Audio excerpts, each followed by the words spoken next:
तो दोस्तों बागी 4 तांडव मचा रही है। जाओ भाई थिएटर में देख कर आओ, क्योंकि ऐसी फिल्में थिएटर में देखने में ही मजा आता है। तो आज की वीडियो में मैं बागी 4 को एक्सप्लेन करूंगा। तो चलिए बिना देरी करे शुरू करते हैं ना। तो मूवी की स्टार्टिंग में हम रोनी नाम के शख्स को देखते हैं जो नेवी ऑफिसर था। उसका अचानक एक्सीडेंट हो जाता है, वह बुरी तरह घायल था। हम देखते हैं कि गाड़ी लुढ़कते हुए ट्रेन की पटरी पर चली जाती है। रोनी निकलने की हालत में नहीं था। उसके बाद उसे हॉस्पिटल ले जाया जाता है। रोनी को कौन बचाता है ये तो नहीं दिखाया गया, सीन कट कर दिया जाता है। रोनी हॉस्पिटल में आईसीयू में था।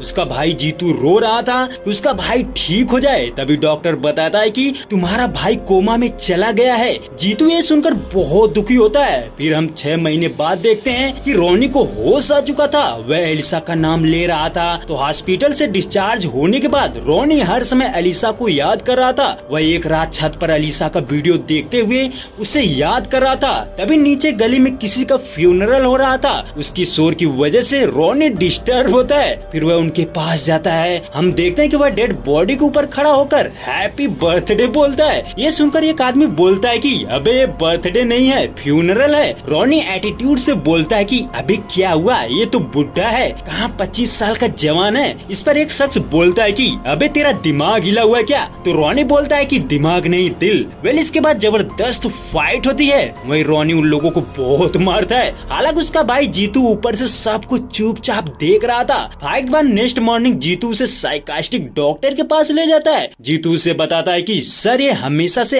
ऐसा ही करता है, ना किसी से बातें करता है, ना मिलता है, ना बोलता है, बस अपने मन का रहता है। डॉक्टर कहता है कि क्यों ऐसा क्यों करते हो। तभी रोनी कहता है कि मैं कल कुछ लोगों से लड़ रहा था और मेरा भाई देखकर मजे ले रहा था, ये मेरा भाई है। तभी जीतू एक वीडियो दिखाता है जिसमें कल रात रोनी अकेले लड़ रहा था, यानी इसके आसपास कोई भी नहीं था। डॉक्टर उसे बताता है कि तुम्हें सर पर चोट लगने की वजह से हेलुसिनेशन हो रहा है, तुम इमेजिन कर रहे हो। तभी रोनी कहता है कि अच्छा ये सब झूठ है ना, तो क्या मेरे शरीर पर लगी चोट भी झूठ है। तो रोनी अपनी चोट दिखाता है तो चोट गायब थी, यानी उसे चोट नहीं लगी थी। रोनी हैरान था कि मेरे साथ ये क्या हो रहा है। तभी जीतू कहता है कि मेरे भाई मैं भी चाहता हूँ तू इन सपनों की दुनिया से वापस आ जाए और ठीक हो जा। रोनी कहता है कि नहीं मैं ऐसे ही ठीक हूँ। दरअसल रोनी जिस वजह से परेशान था ना, उसकी वजह थी एक अलीसा नाम की लड़की।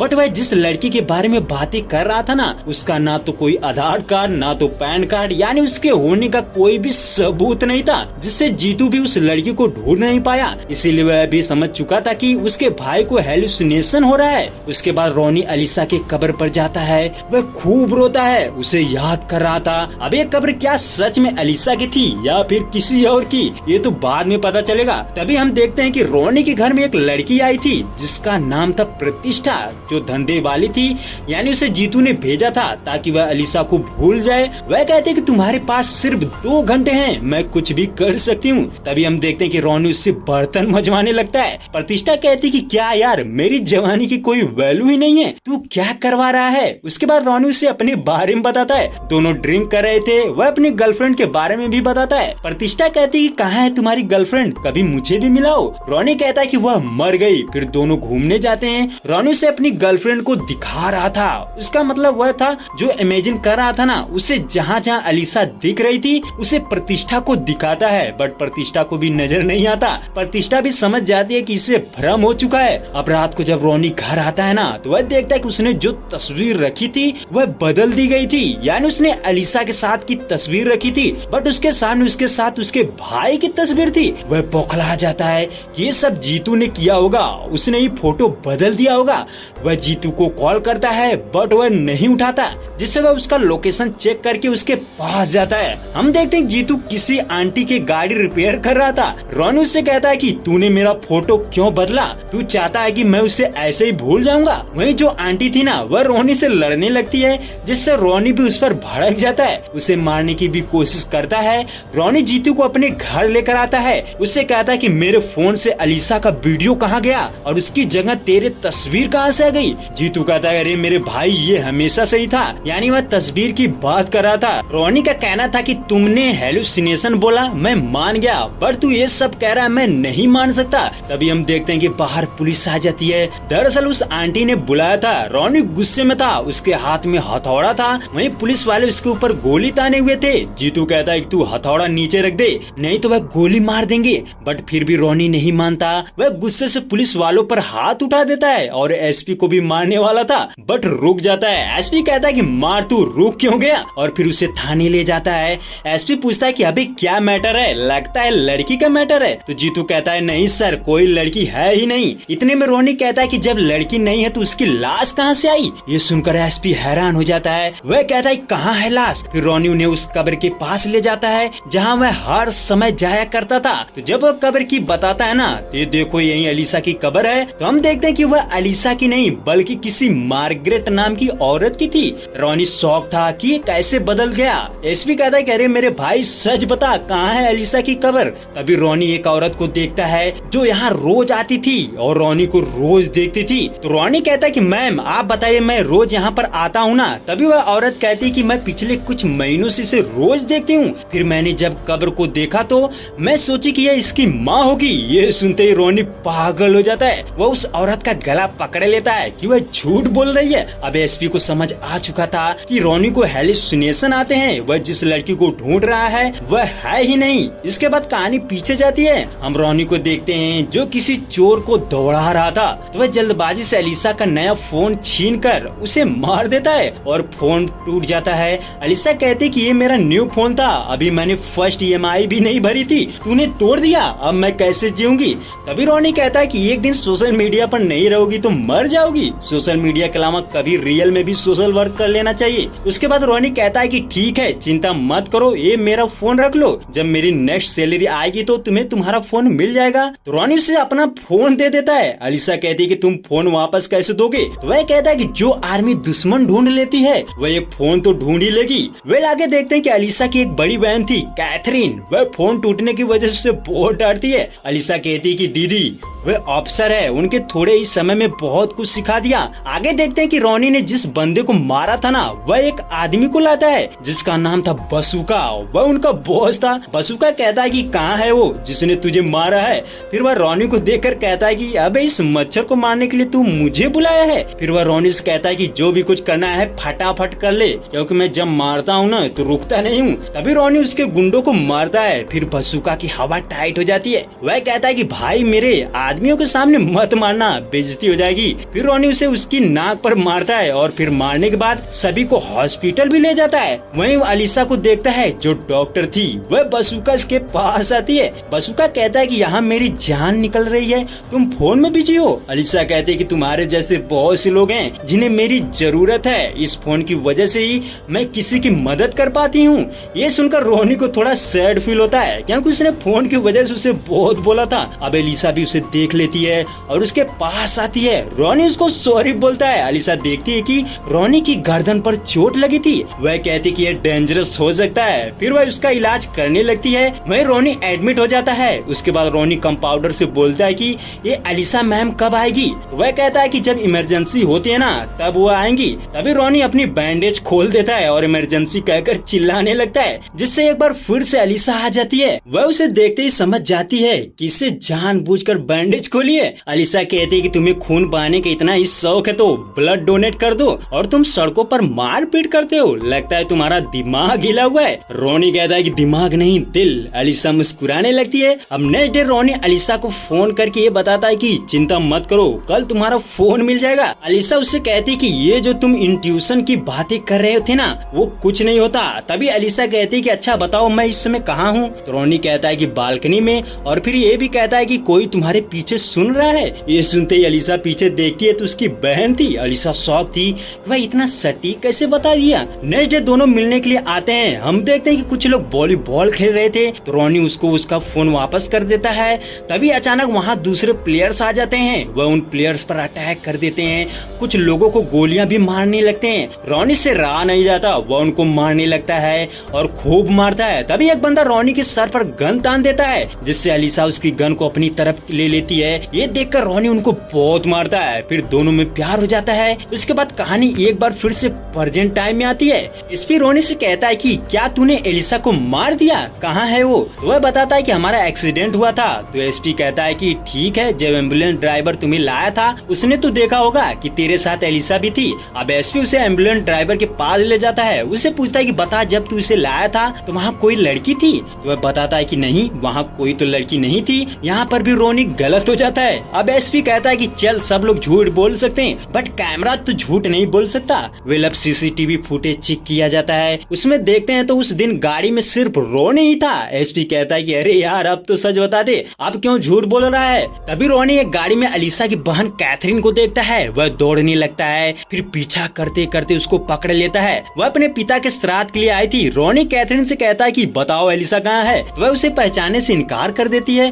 वह कहते हैं कि कौन कैथरीन, कौन एलिसा, मेरा नाम प्रियंका है। और फिर पंडित भी बताता है कि मैं इसे बचपन से जानता हूँ, इसका नाम प्रियंका है। रोनी लगभग पागल सा हो चुका था, कोई उसकी बात पर विश्वास नहीं कर रहा था। वेल रोनी को प्रतिष्ठा घर पर लाती है, वह बार बार एलिसा का नाम ले रहा था। तभी वह कहते हैं कि दवा या दारू, तो उसे कुछ याद आता है। वह दौड़ते हुए बाहर जाता है, यानी एलिसा के घर पर। वहाँ वह एक तस्वीर को देख रहा था, शायद वहाँ कुछ फेंका था। उसके बाद हम देखते हैं कि उसी घर में बहुत सारे मास्क वाले आ जाते हैं। रोनी उन्हें देखकर चौंक जाता है, फिर क्या उनसे फाइट करता है और बहुत मारता है। रोनी सोच रहा था कि अगर ये हेलुसिनेशन है तो मेरा खून क्यों बह रहा है, जिससे वह समझ जाता है कि सब झूठ बोल रहे हैं, मैं ठीक हूँ। तभी वह एक बंदे को दीवार पर फेंकता है, जिससे दीवार पर क्रैक पड़ जाती है। हम देखते हैं उसके पीछे कोई तस्वीर थी। रोनी सबको मार देता है, पर जब वह दीवार के पीछे देखता है तो उसे उसकी और अलीसा की तस्वीर दिखाई देती है। रोनी को थोड़ा राहत मिलती है, बट वह फिर भी हैरान था कि कहीं ये मेरा वहम तो नहीं। इसीलिए वह जिन लोगों को मारा था ना, उनमें से किसी को ढूंढने लगता है कि कोई जिंदा हो जो कंफर्म करे कि सच में यहाँ तस्वीर है। तभी एक बंदा जिंदा था। रोनी उसे पकड़कर तस्वीर के पास ले जाता है, उससे कहता है कि बता यहाँ कौन है। तो वह कहता है कि तुम हो और एक लड़की, वही उसका नाम भी पढ़ता है। ये सुनकर रोनी बहुत खुश था। फाइनली अब जाकर उसे यकीन हो चुका था कि वह ठीक है, उसे लोग गुमराह कर रहे थे। तभी हम एक चाको नाम के शख्स को देखते हैं जो काफी ब्रूटल था। उसके घर में भी एलिसा की तस्वीर थी, बट वह मर चुकी थी। रोनी कहता है कि कौन है वो शख्स जो उसको भुलाने के लिए इतना सब कुछ कर सकता है, वह सब कुछ बदल सकता है, यहाँ तक कि मेरा भाई भी उनसे मिला हुआ है। वह इतना गिरा हुआ है कि मुझसे झूठ बोल रहा है। अब वह दौड़ते हुए अपने घर जाता है। वह जीतू को बुला रहा था, बट वह नहीं था। तभी रोनी अलमारी में कुछ पैसे देखता है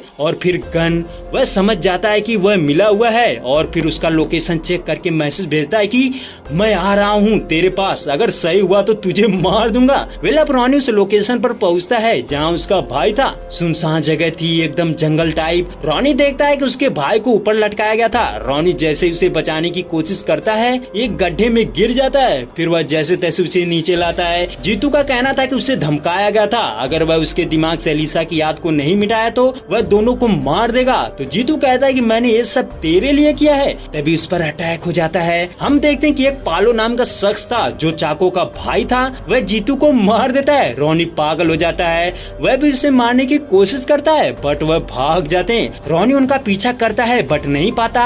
इसके बाद एसपी वहाँ आ जाता है। वह देखता है कि जीतू मरा पड़ा था और उसकी मोबाइल से रोनी का मैसेज देखता है जिसने उसने उसको मारने की धमकी दी थी। एसपी समझ जाता है कि रोनी से मारकर भाग गया। वह कहता है कि मुझे पता है वह कहाँ मिलेगा। अब हम एक बार का सीन देखते हैं जहाँ पर प्रतिष्ठा डांस करती थी। एसपी उससे पूछता है कि बता रोनी कहाँ है, तो वह कहती है कि मुझे नहीं मालूम। तभी वह उसे कुछ पैसे देता है। तो प्रतिष्ठा पूछती है कि तुम उसे क्यों खोज रहे हो, तो एसपी बताता है कि उसने अपने भाई का मर्डर किया है और भाग रहा है। प्रतिष्ठा का कहना था कि वह अपने भाई को मार नहीं सकता, वह भाग नहीं रहा है बल्कि किसी को ढूंढ रहा है। प्रतिष्ठा रोनी को फोन लगाकर कहती है कि उसे पुलिस ढूंढ रही है, वह अपना फोन फेंक दे। रोनी अपना फोन तुरंत फेंक देता है। वेल एक बार फिर कहानी पास्ट में जाती है। हम देखते हैं कि रोनी अलीसा के घर पर था, उसको रिसीव करने आया था। वहीं कैथरीन थोड़े गुस्से में थी और अलीसा भी थोड़ा सैड थी। तो रोनी जब रास्ते में अलीसा के साथ था ना, तो वह उसे बताती है कि उसकी बहन ने कुछ बोला है। इससे पहले वह कुछ बोलती कि तभी सामने से कोई टक्कर मार देता है। इनसे बहुत बुरी तरह से एक्सीडेंट हो जाता है। हम देखते हैं कि गाड़ी ट्रेन की पटरी पर थी, तो अलीसा मर जाती है और रोनी वहीं पर बेहोश हो जाता है। अब एक बार फिर सीन शिफ्ट होता है प्रेजेंट टाइम में। रोनी सोच रहा था कि आखिर एलिसा अपनी बहन के बारे में क्या बताना चाहती थी। तभी उसे याद आता है कि उस दिन डॉक्टर भी मुझसे झूठ बोल रहा था। तो वह डॉक्टर से मिलने जाता है। वह देखता है कि डॉक्टर को भी किसी ने मार दिया था। अब वह कैथरीन से मिलना चाहता था, इसके लिए वह पंडित से जबरदस्ती बुलवाता है। हम देखते हैं कि कैथरीन पंडित पर भड़क जाती है कि वह उसे क्यों बुलाया था। तभी उसकी नजर रोनी पर पड़ती है। वह कहता है कि सच क्या है बताओ, नहीं तो तुम्हें जला दूंगा। फिर कैथरीन का कहना था कि उसे पाउलो ने धमकाया था कि वह रोनी और अलीसा को अलग कर दे, नहीं तो उनके बच्चों को मार देगा। कैथरीन कहती है कि वह लोग बहुत खतरनाक है, तुम्हें भी मार देंगे। तभी वह पाउलो आ जाता है, वह कैथरीन को मारने की कोशिश करता है बट रोनी उसे बचा लेता है और फिर जबरदस्त फाइट होती है बट पाउलो भाग जाता है। तभी रोनी पाउलो का फोन पा जाता है जिसमें प्रतिष्ठा ने कॉल किया था। वह समझ जाता है कि वह भी उनके साथ मिली हुई है। फिर वह उसके पास जाता है, उससे कहता है कि सोचा था तुम जैसी लड़कियों के भी वसूल होते हैं। प्रतिष्ठा कहती है कि हमारी जैसी लड़कियों के भी वसूल होते हैं पर तुम्हारे जैसे लोगों के लिए तोड़ना पड़ता है। वह उसे बताती है कि उसे प्यार हो गया है। रोनी कहता है कि जी चाहता हूँ कि तुझे यहीं पर मार दूं। तभी एक बंदा रोनी को शूट करने वाला था बट प्रतिष्ठा उसे बचा लेती है। अब एक जबरदस्त फाइट होती है, रोनी और प्रतिष्ठा खूब लड़ते हैं बट लास्ट में वही बंदा फिर से शूट करता है। इस बार रोनी को बचाने के चक्कर में प्रतिष्ठा को गोली लग जाती है। वह मरते मरते एक राज बताती है। उसका कहना था कि अलीसा अब भी जिंदा है, उसे चाको नाम के शख्स ने किडनैप करके रखा है। अब रोनी कब्रिस्तान जाता है, वहाँ अलीसा की कब्र खोद रहा था तो वह देखता है कि उसमें कोई बॉडी नहीं थी, अंदर पत्थर भरा पड़ा था। उसके बाद हमें चाको का सीन दिखाया जाता है। चाको अलीसा को अपने घर में कैद किए होता है। दरअसल चाको की एक गर्लफ्रेंड थी जिसका नाम था अवंतिका।